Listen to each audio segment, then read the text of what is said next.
Pemerintah pusat dan daerah hingga kini tak henti-hentinya melakukan upaya menekan penyebaran COVID-19. Ironinya, penambahan angka kasus baru positif virus mematikan ini terus berjalan. Dan Badan Pusat Statistik atau BPS dalam riset terbarunya mencatat sejumlah alasan masyarakat tidak patuh akan protokol kesehatan ini. Apa saja alasannya dan juga bagaimana penanganan pandemi ini ke depannya? Berikut laporan khas redaksi pagi untuk Anda.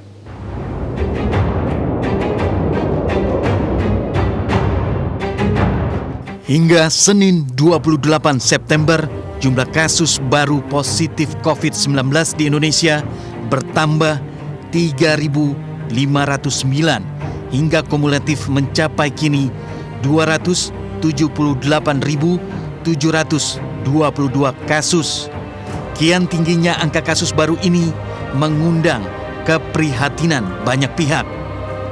Padahal di beberapa negara lain, jumlah kasus baru COVID-19 telah dapat dikendalikan, seperti di Cina, Selandia Baru, dan Australia. Lantas, mengapa di Indonesia bertambahnya kasus baru virus corona seakan tak ada ujungnya?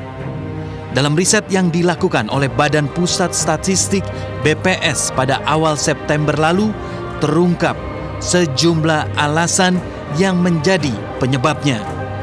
Berdasar sampel lebih dari 90.000 responden, ternyata 55% masyarakat tidak patuh protokol kesehatan lantaran tidak diberikannya sanksi tegas. 55% responden berpendapat karena tidak ada sanksi. Jadi sekarang ini pemerintah sudah menerapkan sanksi, nampaknya ke depan sanksi ini perlu lebih dipertegas lagi. 19% tidak menerapkan protokol kesehatan karena aparat atau pimpinannya tidak memberikan contoh. Hal ini miris tentunya, mengingat sanksi yang dijatuhkan petugas kepada pelanggar terkesan sekedar panggung hiburan. Mulai dari hukuman push up, menghafal Pancasila, atau bahkan sekedar menyapu jalan. Pelanggaran protokol yang dilakukan sejumlah tokoh publik ataupun pejabat pun terus terulang. Mulai dari yang nekat menggelar konser dangdutan hingga kampanye pilkada yang menggalang massa. Selain itu dari data BPS juga diketahui ada 17% masyarakat yang beranggapan dirinya tidak akan terjangkit COVID-19. Hal ini dinilai akibat rendahnya rasio tes COVID-19 di Indonesia yang masih berada jauh di bawah standar Badan Kesehatan Dunia WHO. Pertama, meningkatkan tes.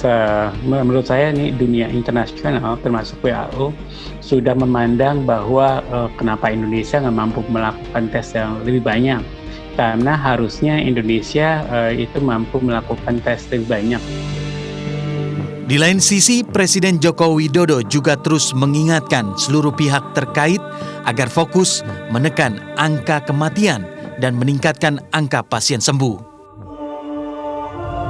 Per 27 September 2020, rata-rata kasus aktif di Indonesia itu 22,46%. Bandingkan dengan bulan yang lalu, rata-rata kematian di negara kita juga menurun dari 4,33% menjadi 3,77%. Kemudian rata-rata kesembuhan di negara kita yaitu 73,76%.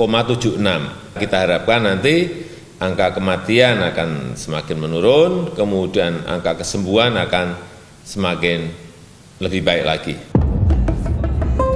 Data dari BPS hendaknya menjadi acuan dalam lanjutan penanganan pandemi ini, di mana diketahui bahwa tingkat kepatuhan dan kesadaran gender perempuan, warga dengan tingkat pendidikan lebih tinggi, serta kelompok umur tua lebih tinggi dalam menerapkan protokol kesehatan.